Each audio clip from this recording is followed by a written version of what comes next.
And I said, dude, why don't we make a movie? He said, okay, let's do a karate movie. I said, perfect. So we ended up just, gathering all the people in the neighborhood, and we did a little film. So and then at nighttime we invited all of our parents, and they were watching it. And I said, wow, I'm a kind of shy person. And to be able to generate this feeling from people, getting laughter, crying, whatever it is, it made me feel something. I go, oh, okay, maybe this is for me, and that's when the spark happened.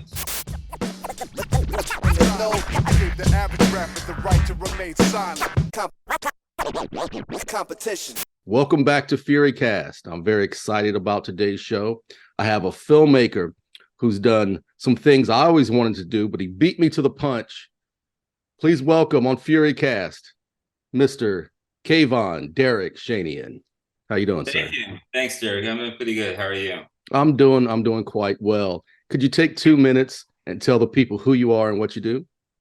I'm a filmmaker. I went to film school, and basically I just call myself a storyteller. I started out doing documentaries. Now I switched over to doing narratives. So that's basically what I do.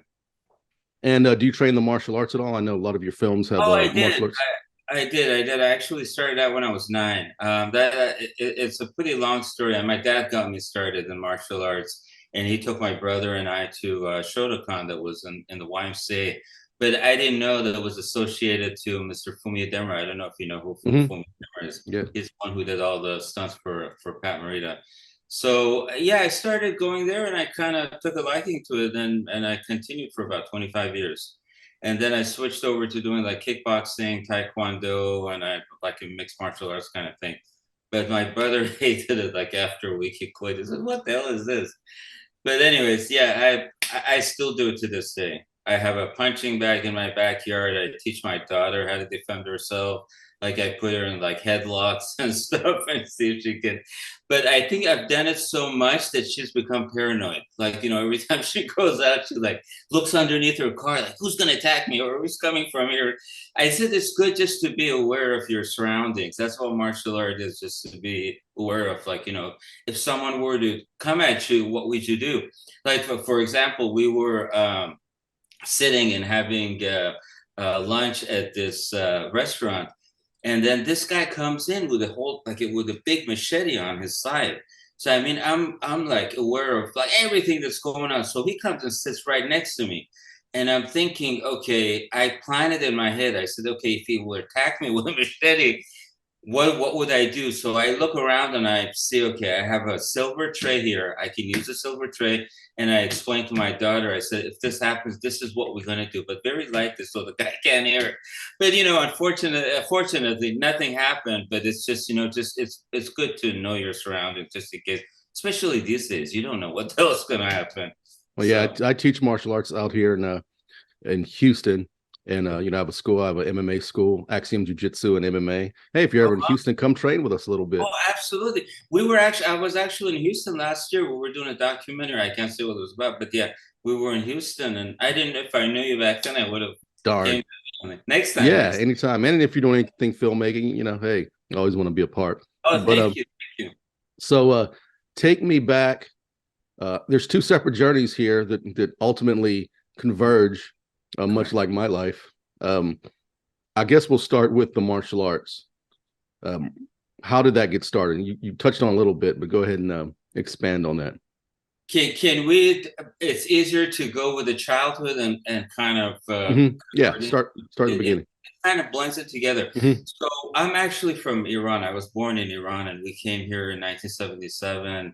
And it was great over there. It was just like here we were, the ally of the United States. Everything was really good. And then we come here, and I love the people. Everyone's great. We're having a good time. I'm making friends and all that stuff. And all of a sudden, the revolution happens in Iran. And then we became the bad people. I go to school and I get picked on. People were spitting at me. They were like punching. They would whole bunch, and I was very small for my size, so I couldn't defend myself. And so that's when my dad said, "Hey, why don't we take you and your brother and go to take one, because we in Iran we were like really much into Bruce Lee, as everyone was. Everyone was into Bruce Lee. We were doing like making fake nunchucks and practicing and all that stuff. So when we go and we take martial arts, it was, and then I realized Sensei Demura was kind of friends or had met Bruce Lee. It kind of, I don't know, I just kind of gravitated towards the martial arts, and I just continued it for a long time up until a week ago. So every time I go and film or something, I take a month off, and then when it's, you know, a month or 2 months off, and then when I get back into town, I go either do like kickboxing or taekwondo. I don't go back to the traditional martial arts because since I got my black belt in 1988, and they, you get put on responsibilities. They have to teach. They have to do a certain thing. And at this point in my life, I don't have the time to dedicate all that stuff. So I just go somewhere that I just work out and go So, home, sweat a but little you bit. started in Shotokan? I started in Shotokan, and then I did Shito-ryu, and then I did the Taekwondo, and then I did kickboxing. Who'd you do But the Taekwondo with? Taekwondo is just a guy that was local here. To be honest with you, I just went there for about a year. I don't remember his name. I don't remember his name. Okay, because I know you're out in LA. I didn't know if you were with the Ree brothers or something like that. No, I have everything I've taken. It's always been in Orange County. I was out in LA we had a really good business for about 3 years, and then we got robbed. People came in and stole all of our stuff. And then I told my partner, hey, this LA has been great, but I don't want to be here anymore. It's just, the guy that came, he stole everything. And while he was, I don't know, there were a few people, or I don't know what it was, but there was a blood trail that went all the way from inside of our studio all the way out to the parking lot. And when we called the cops, it took them like 4 hours to get there. And I'm thinking, okay, thank God we're not dead, or something tragic didn't happen. And anyways, I told him, I just don't want anything to do with LA. It's just, it takes a long time for the police Getting to get. rough, I yeah. realize there's too much violence. But now it's changed. I went there last week. There was no homeless person. I didn't find one homeless. I don't know where they put him. I think it's because of the Olympics. They're trying to clean up the place. So when people come and they go, wow, LA is such a nice area. Yeah, psych. Yeah. So, But yeah, so Shotokan, Shito-ryu, Taekwondo. Did you ever do any grappling arts, any Brazilian Jiu-Jitsu? I did grappling I'm getting older. Grappling is good when you're younger. It's just, for me, it's just, there was too much combat going on with the knee hitting and taking down, and my back started hurting. So that only lasted for a month, even though I think grappling is great. I think Jiu-Jitsu grappling is what you need to learn. I think Shotokan and Shito-ryu is just more traditional. It's just, I don't think it's meant to. I mean, if you're going to take those martial arts to be able to defend yourself, it needs to be a lifetime kind of thing. So it becomes a habit rather than something that you think about. Oh, okay, someone's punching me. Let me do block number 2. It's just naturally you do it. Like, Mr. Miyagi, wax on, wax off. And so then take us to your filmmaking journey. You said you went to film school, but I'd like to know, when did you first get that spark? When did film first? Because I'm a filmmaker. That's my short film, Ne'er-do-Wells, but that's my feature film, Lion Killer. It's a Brazilian Jiu-Jitsu themed movie. We went and we won a few film festivals and whatnot. So it's been out for a while. I'll send you a link. You can check it out. I'd love to see it. Yeah.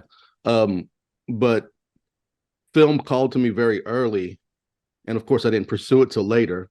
But when was the first time film really spoke to you and you were like, man, I want to do that? God. It's so clear. I was in 8th grade. We had when we moved here, we came to Anaheim, and then we moved here in Lake Forest. And when I came to Lake Forest, and I had to transition from Fumi Demara's thing to another association, where his name is Paul Gacha, that he teaches here. So through them, I met a whole bunch of people, and one of the guys was kind of well off, and he had bought, this was in the 80s, and he bought one of those, those VHS cameras that with the holder, and you put the VHS in the, the first camera that came out. And I said, dude, why don't we make a movie? He said, okay, let's do a karate movie. I said, perfect. And I said, why don't we do something like Enter the Dragon? I love Enter the Dragon. I said, okay, let's call it Enter the Black Belt. So we ended up just, gathering all the people in the neighborhood, and we did a little film that we were editing as we went along. So we, played and pause, and we Edit in basically, camera, yeah. yeah, exactly, editing camera. We did the titles on the camera and all that stuff. So and then at nighttime, we invited all of our parents, and they were watching it. And I was like sitting. Usually, when I show a film, I always sit in the back so I can see people's reaction. So I learned from people's reaction whether what I did worked or it didn't work. Even to this day, I still do that. So I was sitting in the back, and it was a stupid film. I mean, if you look at it now, you go, "What the hell is this?" But it didn't matter to me. When I was 12, I said, wow, I'm a kind of shy person. And to be able to generate this feeling from people, getting laughter, crying, whatever it is, it Yeah. made me feel something. I go, oh, okay, maybe this is for me. And that's when the spark happened. And then we continued just doing like short films after another, just short. But too bad we didn't have YouTube back then. Now people have YouTube. Back then, probably I would have had to, I don't know, but I still have the films, but I'm too ashamed to put them out there because they're so lame. But that's when the spark came, is when I did Enter the Black Belt. And how old were you then? At 12, I was 12. 12 years old. And so then you did a series of short films. They probably got a little better each time, right? It did. So I was really into Twilight Zone films. For some reason, I like, I don't know, just the way he was telling the story gravitated towards. And so I started doing more short films that were kind of like Twilight Zone. Even to this day, the short films that I make are kind of like Twilight Zone film. And if I can put a little bit of karate martial arts in there, I do. But so yeah, I did a whole bunch of those things, and then we were doing like Scarface back then was one of my favorite films. We did a whole bunch of Scarface things, and you just live and learn. You do Yeah. a little bit. You don't learn until you do things. So I have probably like hundreds and hundreds of those short films laying around. So That's that's how. awesome. Now, so did you go to film school right after high school? Right after, so the last year of our high school, they had introduced a movies class. It was the first year I went to Ultra High School. And I said, oh my God, this is great. I want to take this class. But it was more of like an introduction to film, teaching you about how film started. But I thought it was like more like a filmmaking. And then I don't have a good memory, so I couldn't remember all the dates of the films and all that stuff. So I got a C I was like averaging a C in the class.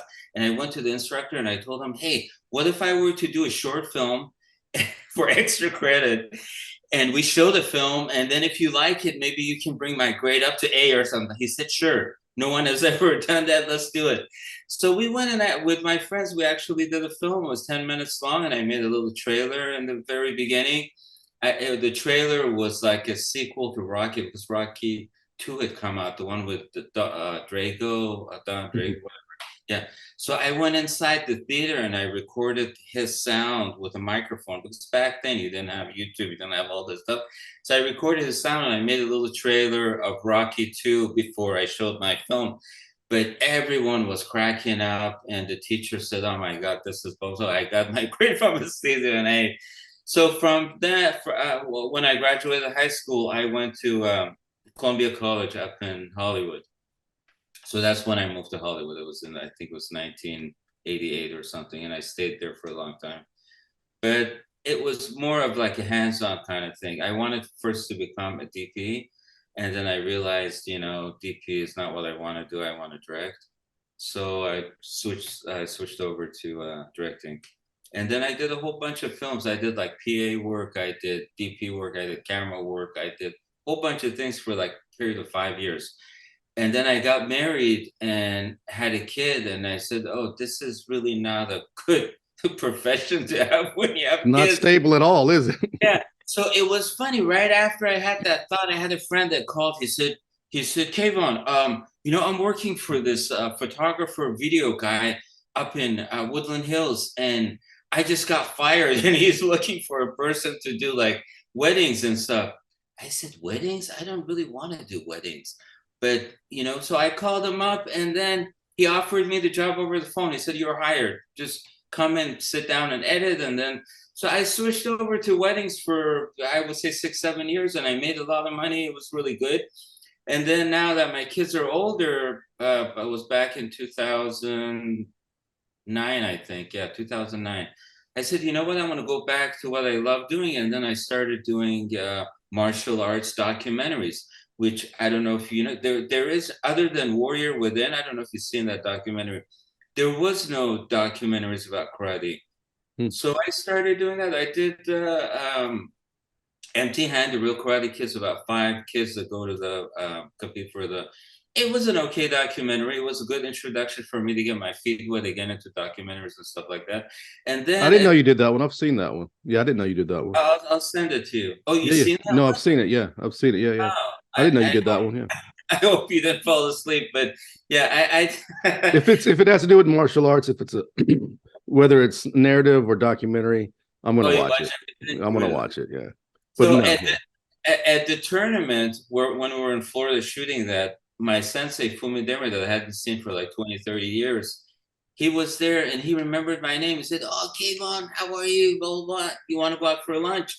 And I said, "Sure, let's go." So we went out for lunch, and I told him right then and there, he was like, of course, 75 years old. I told him, "Hey, Sensei, I've been wanting to do a documentary on your life for a long time." And he looks at me, he said, "You better do it soon before, something happens to me."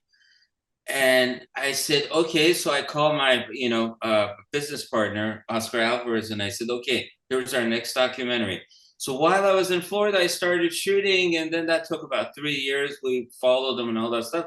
And when we were shooting, he fell into coma, and for 5 days, and doctors told him that, you're not going to survive. And basically, we all thought that he was a goner, but thank God he came back, and we finished the documentary. And for some reason, Netflix, we posted up the trailer on YouTube, and it got 1.5 million views in a month or so. And we got a call from Netflix. They said, "Oh, we're interested in the documentary," and I said, "Okay, great." So Netflix bought it for 3 years, and then they added on a year, so it was up on Netflix for 4 years. And then through that documentary, I met Pat Morita's wife, because she had to sign off on the rights that we used for the real Miyagi. So anything Miyagi, she has the rights for, so you have to go through her. And then I told her, "Hey, what do you think if we do a documentary on Pat Morita?"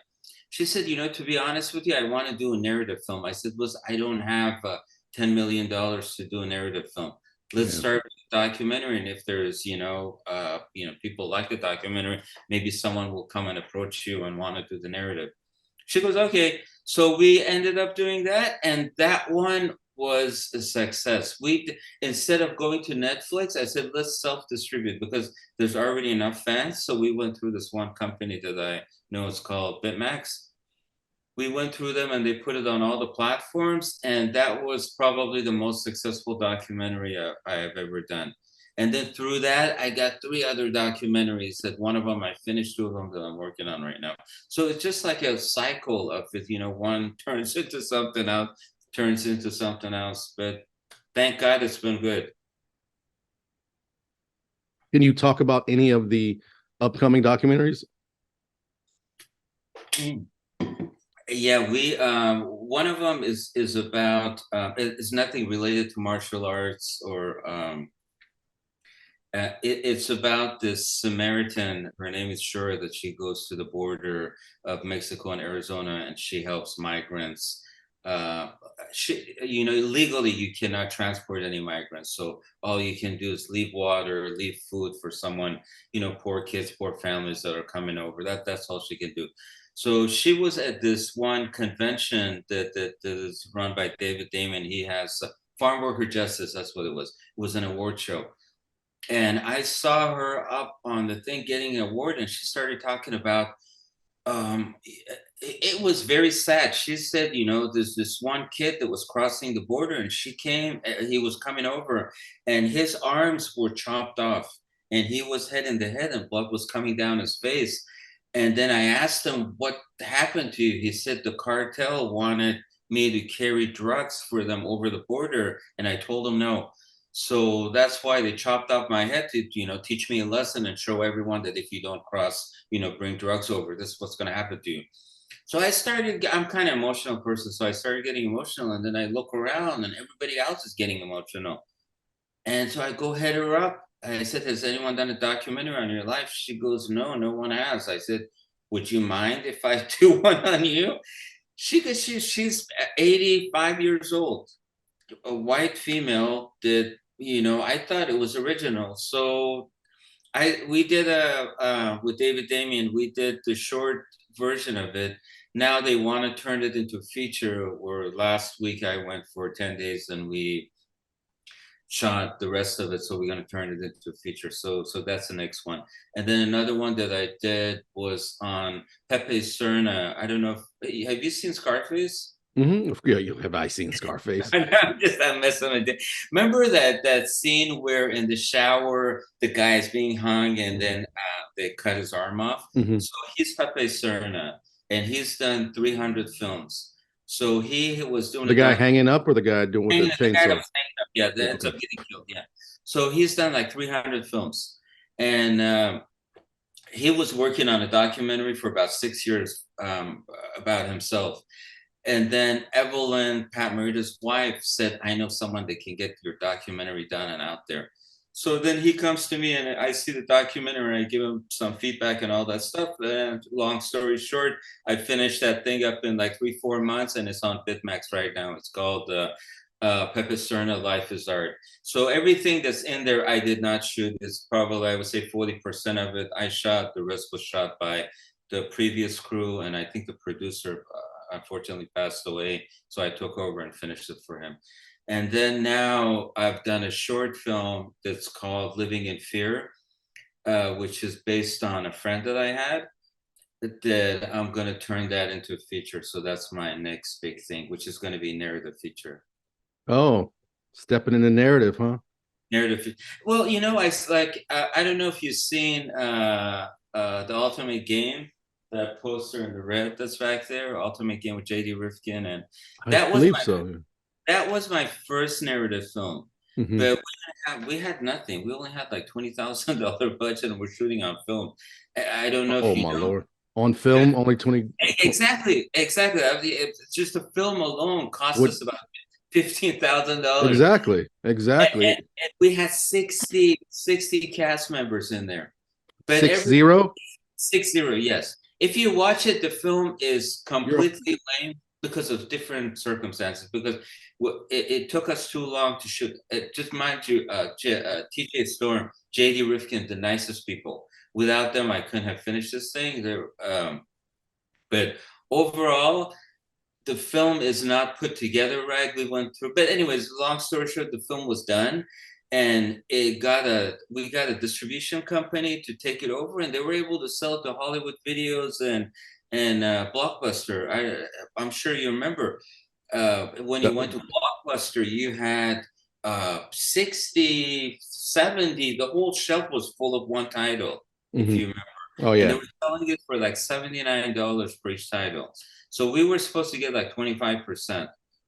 And if you add up all the Hollywood Videos and Blockbusters, there is, I would say, more than 7,000 back then in the 90s. And guess how much we made up? We got screwed. If you made $1, it's more than most filmmakers make. Right. We didn't. We made $20,000. We made our money back. Well, dude, that's a blessing. That bastard, the distribution company, he knew this is how much we spent. He said, well, if we give them this much, they should be satisfied. Unfortunately, I didn't have the money to give to a lawyer, but I know very easily he made $3 million. And if we would have got even fraction of that, my career would have just gone to a whole nother direction. But I guess it wasn't meant to be. It was meant to me, to be with my kids and raise my kids. Now they're on their way, and now I do what I want to do. That's the way I look at it. So yeah, the distribution game in itself is interesting. I mean, my film Lion Killer, I was just flipping through, maybe Googling it, seeing if the distributor had added any platforms we could see it, and I came across a full Spanish dub So there's a, I think it's called the Cine app, Spanish movies. But my movie's full Spanish dub. I was never contacted. I have no idea who paid for it, if it's coming out of my end or anything. But Yes, yes, it but is it going to come out of your end. exactly right. So it is cool that it's there, but we get into this game to do a couple things. One is to, like I said earlier, it calls us and it won't let us go. But it would be nice to actually be able to make some money and feed your family. And Correct. No, I 100% agree with you. And after the show, I can tell you what you can do. I mean, I don't know how long you signed the rights for, yeah, but yeah, everything that they add, they add on everything. Even if they go and have a meal with a friend, they put yeah, that on. So they yeah. make more expensive than what you're gonna make. But that's why we self-distributed More Than Miyagi, because I didn't want to go through that. Well, that's really good because also, I mean, it's the name recognition of Pat Morita. Probably more, probably Miyagi is even more famous than Pat Morita. 100%. And if you look at the title, that's why I have Miyagi so big, because everyone knows Miyagi. And I put More Than Miyagi, which is he was more than Miyagi, and it explains where he started from. And we ran into a lot of issues with that because of misunderstanding with people and stuff like that. But we got it done, and Was he still living when you did the documentary, or he'd already passed? he passed away in 2005. Yeah. We did. When did you start on the documentary? What, probably We 15, started 16? it before Cobra Kai was the thing, like a year before Cobra Kai was getting rid. I think 2017, I think, or 16, something like that. I don't know. Now, let me ask you this, because we were speaking right before we started the podcast, because I was in LA in the 80s, as you were, and I was able to see, I'm wearing a Canon Films shirt, but I don't know if you can see it, Oh, but yeah. I was able, I didn't realize how special it was to be able to see Van Damme, Bloodsport in theaters, Kickboxer in theaters, Cyborg in theaters. A lot of these legendary films that were really distributed nationwide and worldwide via, Blockbuster, VHS cassette. That's where people really got onto it. You and I were both there to see it in theaters, and I really can't tell people how impactful it was to 11, 12-year-old Derrick Fury going in and seeing Bloodsport and seeing Van Damme, this 20 feet tall Van Damme doing these kicks with the music and oh man, it was just so incredible. Right. Is that your experience? Well, my experience was I told my parents, I said, hey, can you give me $5 and drop me off the movie theater around the corner and come pick me up at night? So I would just sit and watch movies. Like I would jump from the theater owners, they knew that I do this. Same here. Here. And you know what? One of the girls, she said, you know what? As long as you buy popcorn and hold it the whole time, that they know that they're making money off popcorn, they let you go anywhere. I said, okay. So the first thing I would do is either go buy a drink or popcorn, even though it was empty. I was holding it all the time, jumping from one theater to another. But my favorite thing was Big Brawl. Big Brawl to me was the first martial arts film that I saw, and I went, "Wow, this is really good." And I remember the kata that he was doing and all that stuff. It's just that was the only film that I watched continuously, the whole from like 8 a.m. to 12 p.m. when it was over, back to back, back to back, back to back, because it was the first martial arts film. It was amazing. No, I completely get what you're saying. It was a So good experience, yeah. so Jackie Chan was your Van Damme then? Jackie Chan was my Van Damme. Yeah, was my Van. I actually met Van Damme one time. He's a nice person. He's a nice person. Dolph Lundgren is a very nice person. Maybe you could do the documentary. That'd be great. The JCVD doc. He doesn't want to do it. He doesn't want to do it. We've already. You've I've gone gone. down that road. He doesn't. He's not ready to do it. Some people feel that documentary is like kind of like a lifetime achievement award, where Mhm. it's towards the end of your life, and you basically explain people this is how it was. Now this is where he is, but it's not the case. It's just Yeah, like it's just one look of at those things that somebody's going to do it with or without him. It's better that if he was involved, correct. because Yeah, you don't know what the story someone else will spin. You know what I correct, mean? correct. But that But would be good. yeah. No, no, yeah, there's a lot of people I want to do documentaries on. I don't want to say it over the thing. You don't Someone want to might, give people ideas? yes. I have a few as well. I have a few as well. Yeah. So that happened. I suggested some documentaries to some people that I wanted to do, and the year later they did it themselves. So, but yeah, that's fine. It doesn't matter. Well, give me But some advice on I've got a short films in the can, of one feature film in the can. I have some ideas for documentaries, kind of in the vein of what you've done. What would be your advice? do documentaries about subject people are already aware of. Do either court cases, do things that people like 5, 10, 20, 50 million people already know about that subject. If you do, I'm not saying it's bad, but if you do a documentary about elephants in Africa, which a lot of people do, that documentary has to win awards. It has to vote to be able to be something. But let's say you do, for example, you do a documentary on Al Pacino. I don't know if you can get a hold of Al Pacino, but that this, someone that's well known, you don't necessarily need to put that much in promotion to make your money back. Like, for example, More Than Miyagi, every time Cobra Kai comes out, everyone starts searching, who is Pat Morita, blah, blah, blah. And I can see on our Instagram page, all of a sudden, you get hundreds and thousands of people. And the funny thing is people think he's still alive, and they text me, oh, hey, hi, Pat, how are you? How are you doing? And I have to, give them the bad news. This is the filmmaker, blah, blah, blah, blah, blah. But do it about subject that people know. Now, short stories are a completely different thing. Short stories, you need to be as creative as you can, and it doesn't necessarily need to be a story that makes sense. It just needs to look different. Oh yeah, Because I don't know if you've been to I'm sure you have Sundance, no, Slam I Dance, haven't been. Yeah. Tribeca. Go look at their short films. You look at their short films and you sit and wonder, like, what did I just watch here? But then they're looking for something different. Yeah, And then 2% of those films are really good, and those 2% are the ones that win the yeah. award. But the Well, rest, at the bigger festivals, I'm always amazed with how expensive the short films were.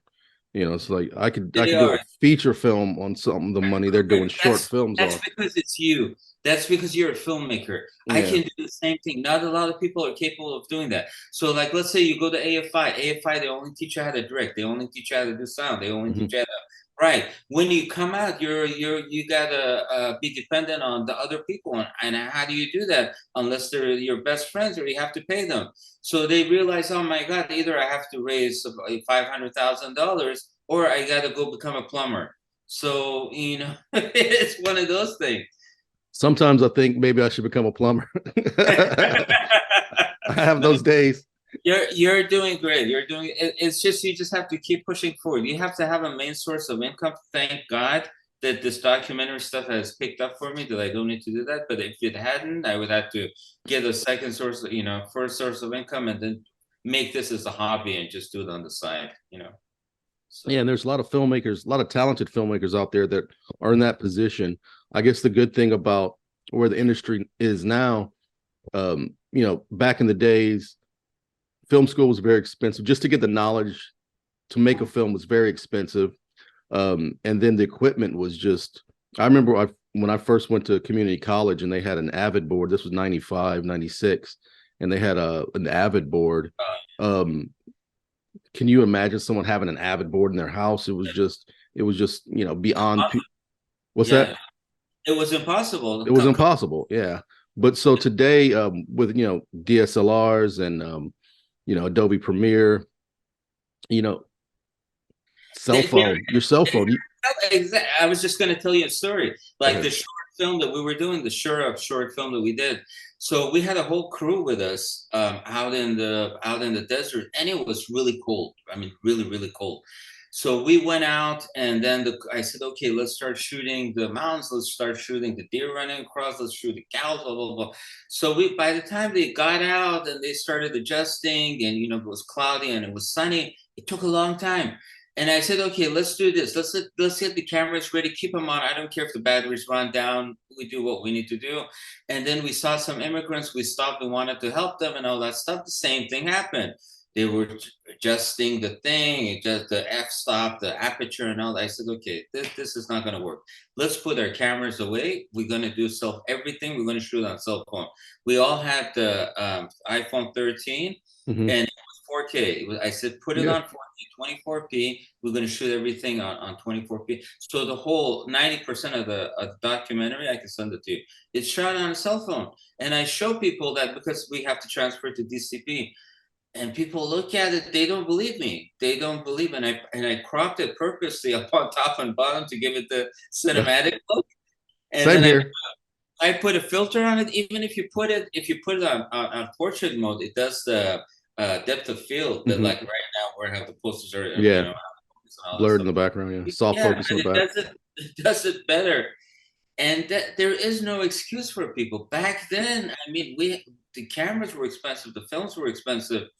As you said, Avid. I even came before Avid. I was doing the what was it? The telecine, the thing that looked like a sewing machine where you Oh, put the sound in yeah, there, and mhm. then I forgot what it was I forget called. what it's. We actually had one at I went to film school, but it was more of like in a room, kind of like a museum piece.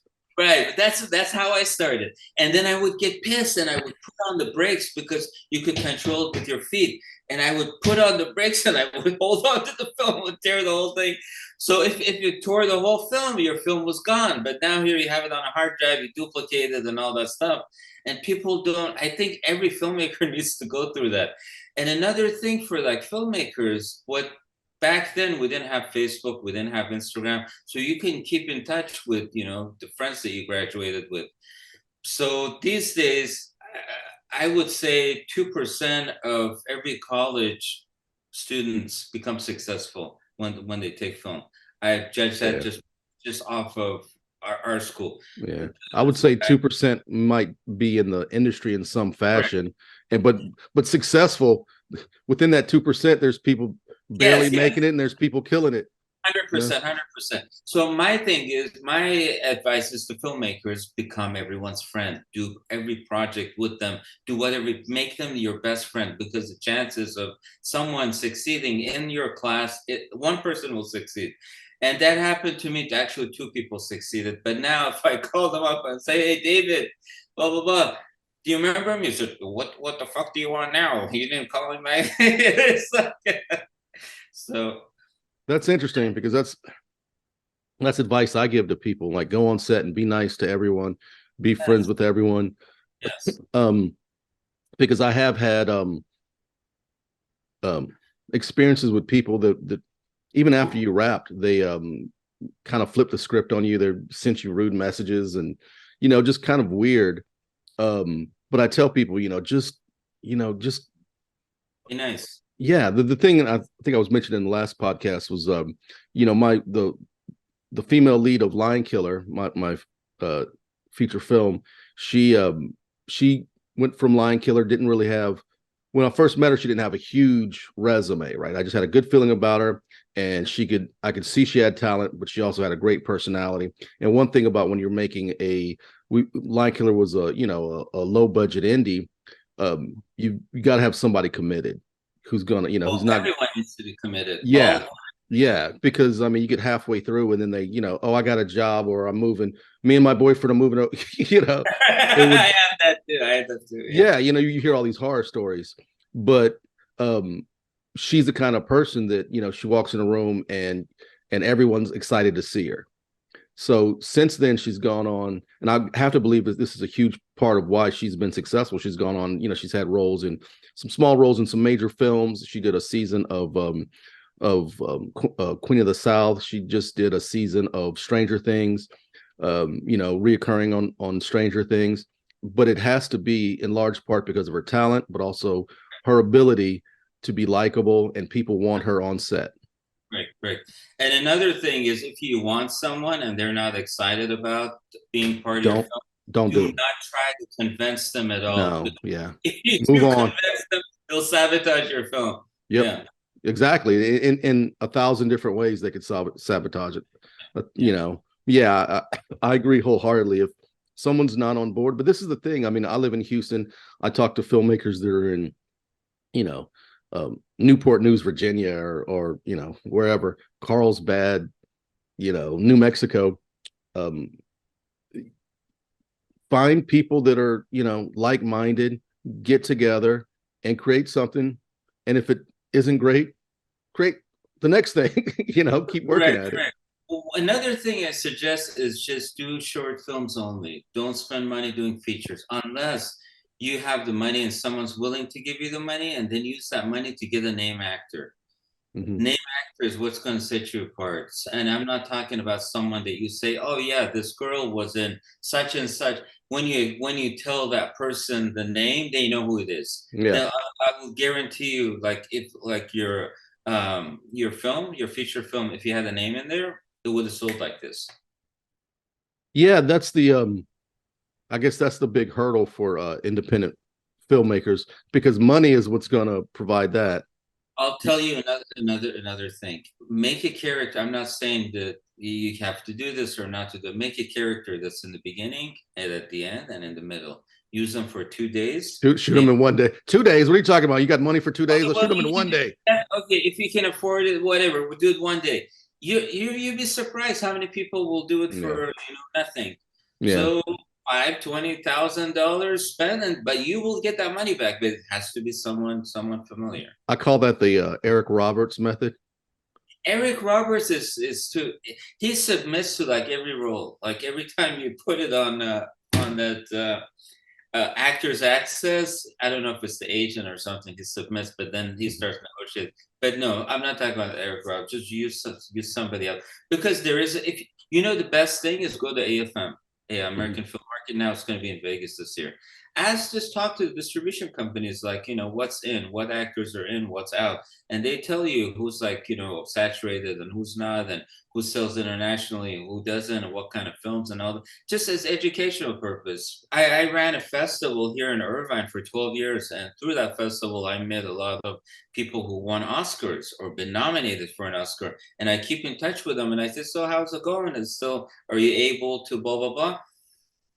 And to be honest with you, even getting nominated for an Oscar for a short film, I don't know about the features, but it really doesn't mean anything. So I told him, how has that changed your life? He said, well, the only thing that's changed, it's made, they look at me more seriously. When I make an appointment to talk to someone, they take me more seriously. Other than that, nothing has changed.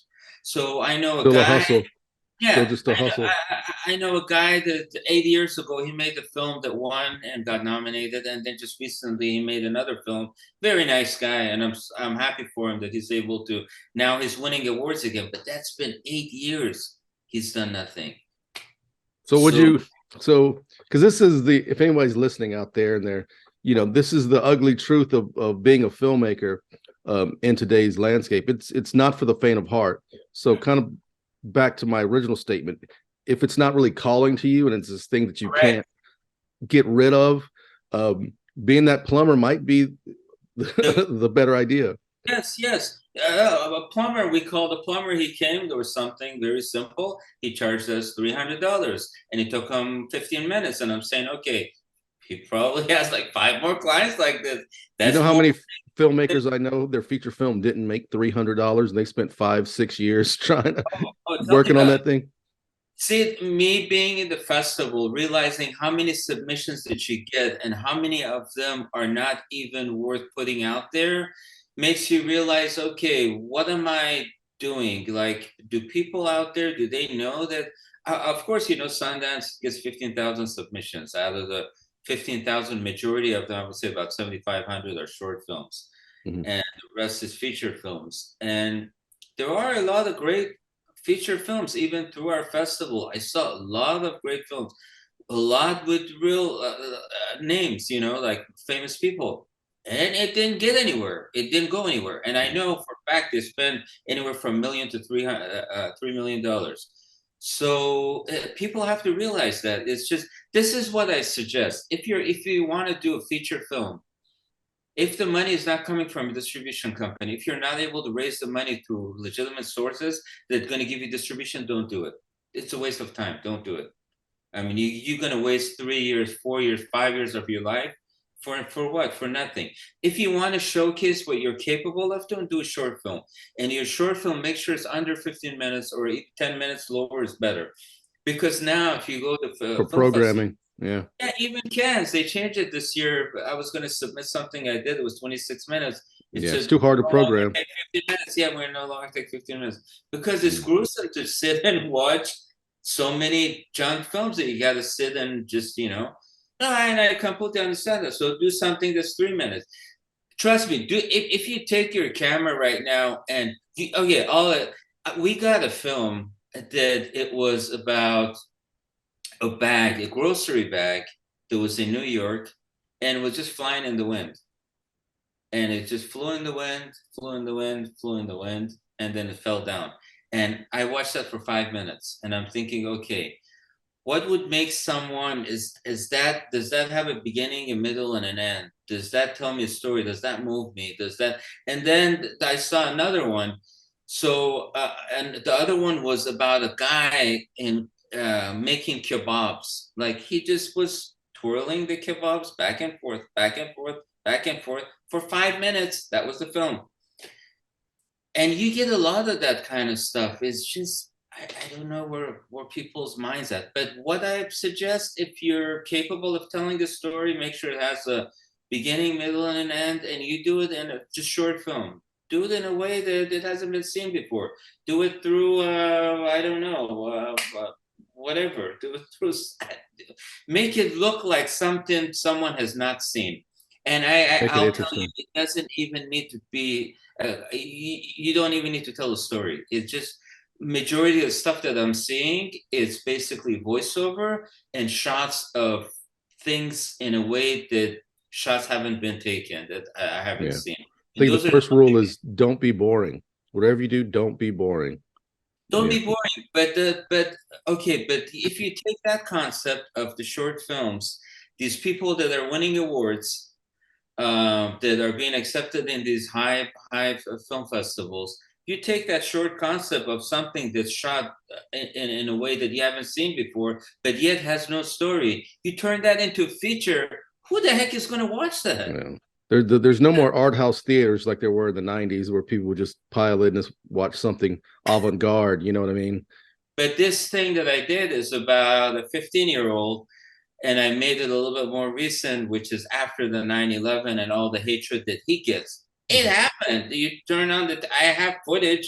A guy got killed in front of his liquor store. Yeah. That's basically my story. But and the reviews that I get, they go, "Oh my God, the acting was great. It was well put together. The DP was blah blah blah." But underneath, when it comes to the stars, they give it a little like 2 out of 5, right? Well, if that's the case, tell me what. I like to know if that's the case. I didn't direct it well, or the acting was bad, or cinematography bad. Please tell me that. I'll make it better next time. But that's not the case. Cinematography was great. The acting was great. Okay, then why did I get this low star? I don't understand. So it just makes me believe that and I can tell when you send something through Vimeo, it tells you where they stopped. And as soon as they figure out what it is this film is about, they stop it right there. They don't even watch the whole thing. Yeah. So it's just sad. I mean, it makes me want to go No, I back to know. Well, martial arts. let's go back to what martial arts Go films. back to doing martial art films, do just something about nothing. Well, I was going But to yeah, ask you that. What's your advice for the person, like say the actor, the martial artist trying to get into a martial arts film? I did it. My first documentary was called "How to Use Your Martial Arts to Get into Films," and I made There a you go. thing that tells you. But this was back so long ago, and I had interviewed all these masters, but back then I didn't really know that they were masters. But the guy that teaches Conan the Barbarian, the samurai sword, he was in there. Bong Suhan was in there. So many famous people that have passed away. All the masters have passed away. I think I should remaster it and put it out again. But so your question was, what would you suggest a martial artist How do they get into the biz? Get into the they stunts, want to be the next Van Damme. do stunts, because everyone wants to be a star. Not that many people want to do stunts. If you do stunts and because you're going to be the stunt of someone that's famous, like for example, a great example, Keanu Reeves. The stunt person for Keanu Reeves is the person who directed one and John two, Wick. three, exactly. And I know another person, very nice person. He Chad did stuff Stahelski, yeah. for Tom Cruise. He did the stunts for Tom. He's been doing it for 30 years now. He's part of the Sensei Demura's organization. You got to get to a place that people that you're surrounded with, that they trust you enough to give you money to that they know that this project is going to be completed. Once you get to that point and you prove that you're capable of doing that, money will come easy to you. That's the secret. But getting to that place, it can't be like I want to direct. It has to. You gotta do positions where people are not interested in doing sound, costume, blah blah. Do this, create a nice network of people that trust you, and then slowly do like I don't know, assistant directing, whatever, blah blah blah, and then do what you Yeah. visualize you want to do. That's the only way. Well, I tell people like if I'm a director and you want to be on set, you tell me, hey, I want to be on set. If I call you and you're not available, I'm probably not going to call you a second time. Correct. You Yeah. know, so Right. CJ Hancock, who was the bad guy in Lion Killer, I think I'd done a few little things with him, but he came up to me and said, before we did Lion Killer, look, whatever you're doing, if I have to go to work, I will call in. I will show up on set. He's like, whatever you're doing, I will be there. And so going back to my earlier conversation, when I'm doing a low budget feature film, I had to cast it with people I believe would show up. Because Right. one day, if somebody who's important doesn't show up in one day, you blew my whole day, and there's hardly any money here. So we're never gonna get back to that day that's been blown. You know what I mean? Um, Go ahead. Not only that, but if they end up something happens and they don't show up at all, now you have a hole in your story. Yeah, So that's the worst possible scenario. and that's what happened to us in the Ultimate Game. People one by one. I mean, I get it. It was our first film, and it stretched out for a period of a long time. You know, we thought we were going to do it in 2 weeks, but I didn't realize that each fighting scene is going to take like one fighting scene will take a whole day. And I Yeah. had lined up like 20 fight scenes to do in one day, and then we went and did like coverage. And I said, "Oh my God, 4 hours has gone by already. We're not even done." And then the second one I did, I said, listen, Jack, which he was the co-director, co-producer. I said, let's go mobile on this thing. Let's put it on the shoulder and just shoot the whole thing with one shot. So we did that. Even that took a long time. And then I said, okay, this is not going to work out. Let's just do reaction shots of all the people since they're here. And then we take them to another beach somewhere else, make it look like it's the island of I don't know what. And then that's what we did. So we just scheduled like 2 people each day, and we took our time and did what we did. But what happened was a lot of the people decided, they had jobs, they had families. They said, look, Kevin, I can't go. I just can't do it. I need to make my, I said, no, I completely understand. So my only option is to kill you on the script. The script, you die, so you don't show up the next day. So we started with like, 60, and then towards the end, we ended up with like 20. But I'll tell you another secret. When you do a film, there's in your film, you'll find one person that stands out, that has the most aggressive, or I don't know what the wording is, a personality that everyone looks up to. Charismatic. Yeah. Be nice to that person. Make that person the best friend, because everyone, whatever happens in that set, they will take that guy's advice or that girl's advice. So be nice to that person. For us, it was one guy. Thank God we were already friends. If it wasn't because of him, everyone would have left. Now, do you have any interesting or funny stories on set? My God, how much time do we have? We're coming down to the end, but yeah, Okay, a couple minutes. I'll tell you two quick ones. I mean, two quick ones that stand out. I have probably 400, but okay, this was I was probably like 13, 14 years old, We were still, the time that we were making films and stuff like that. I didn't know anything about permits and all that stuff. And so we said, we found a place that was a construction site, and people, but it was abandoned construction site. I don't know if it was the weekend or there was no one there. So in this scene, we had a lot of fights and we had a lot of guns, which was all plastic guns. Those old plastic guns that they sell, the water guns, where they're blue and red and all that stuff. Yeah. So I spray painted them all black, so it looks real. So we were, we were like, and then I would put in the effects afterwards. So we were like shooting each other, blah, blah, not knowing that there's a security guard in one of the mobile homes watching us the whole time. So we're doing our stuff for 5 minutes, and all of a sudden, I see 6 police officers and 3 cop cars like surrounding us. And the cops come and they open up their door. You know how they open up the door and then from behind they go, drop your gun. Oh my. And I'm like 14 years old and my hands start shaking like this. And I tell him, it's plastic gun. He said, I don't care, throw it at me and just kick it towards me. So I threw the gun and I kicked it towards him. And then they were nice. They said, listen, guys, you can't, this is a private property. You guys can't shoot here. Why don't you guys go to the park or public place or something and shoot over there? So that was something I never forget. But this kind of instances, we had tons. In every city, wherever we went. There was one time that, I don't know how, we were really stupid because regular people won't do that. There was an action scene that we had to do in a car, in a freeway. And then my friend, I won't say his name, he said, let's make it look real. Put your hand out and just point the gun.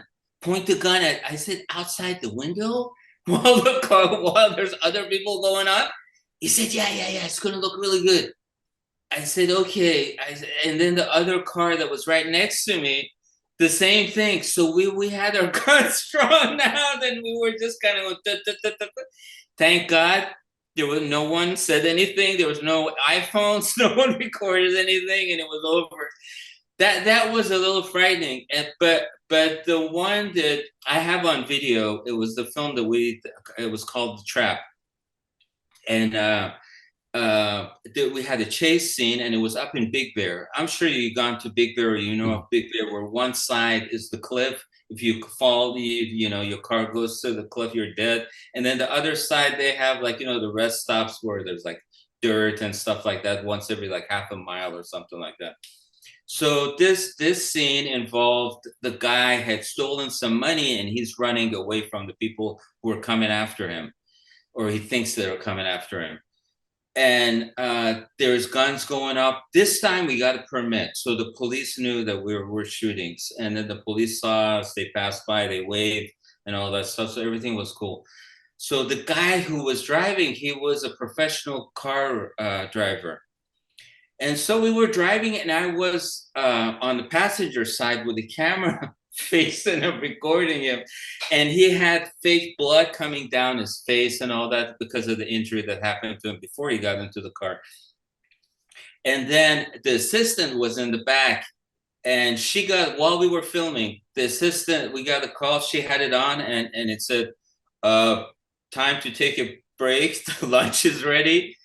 And then I whisper, I said, wait until the shot is done and then we'll take a break. And then the director in the middle of the scene, he says, cut. And then the guy, I don't know what he was thinking, the driver, he swerved to the right to go to one of those rest stops with the gravel and all that stuff. But this rest stop wasn't as big as the normal rest stop. It was a short one.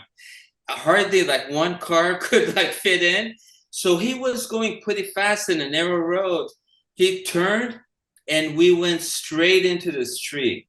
And it was a Land Rover that I bought my wife a couple of months before, with those metal grids and all that stuff. So it pierced through the metal thing and it went all the way to almost the center of the car, that tree.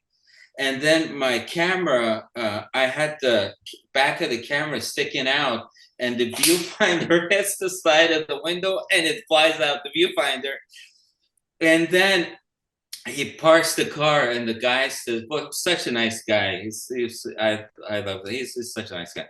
I put the camera down, and it's recording the whole time. I have the whole thing on video. And then he's roaming back and forth. He stops the car, roams back, and he says, "Kevin, I'm so sorry. I'll pay you for the car. I'll pay you for the car."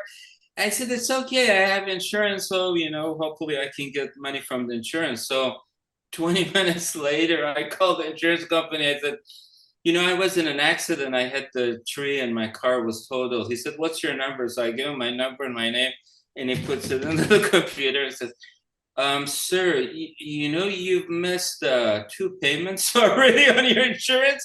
Oh my. Oh my God. So okay, so that car was completely totaled. I sold the junk for like $1,000 out of whatever I spent. And then I look at the actor and I say, "Hey, didn't you say you're a professional car driver?" And then he said, "Yeah, I'm a professional car driver, but I didn't tell you I'm a good car driver." Oh. So there's many, many, many, many stories, but I'll stop there. I don't want to bore you with too many stories. Where can people reach you and connect with you and watch your films? Instagram is the best thing. I'm usually Kevin Derak, at Kevin Derak, KevinDerak. I'm pretty good with responding to people. Whatever, if they're a filmmaker, they ask questions. I get probably like a couple of messages per day that people are asking something. I mean, if I'm not overwhelmed, I reply to everyone. But if it gets overwhelming, it's kind of gets hard to reply. But I like to help people, so I do as much as I can. Well, I want to thank you for coming on FURYCAST today. Hopefully we can stay in touch. And if I'm ever out in Orange County or you're here in Houston, let's connect and let's have lunch or something. Thanks, Derrick, for the interview. It was awesome. Thank you. That's a wrap on another show here at FURYCAST. I want to give a big shout out to Kayvon Derak Shanian for coming on the show. If you'd like to connect with him or watch any of his films, his links are in the description. You can also follow my new graphic novel, The Gentleman's Guild. Yes, I'm making a graphic novel. It's called The Gentleman's Guild with artist E. Canalis. You can sign up for the mailing list now. The link for that is also in the description. And don't forget to watch Lion Killer, my debut feature film. That's right, I made a movie. It's called Lion Killer. It stars Regina Ting-Chen, who's currently on season 4 of Stranger Things. You can watch it at Amazon Prime, Tubi TV, Freevee, the Roku channel. There's even a full Spanish dub. And don't forget to like this video, comment down below, subscribe, and yes, even smash that bell so you can be notified every time a FURYCAST video drops. This is Derrick Fury. Until next time, peace.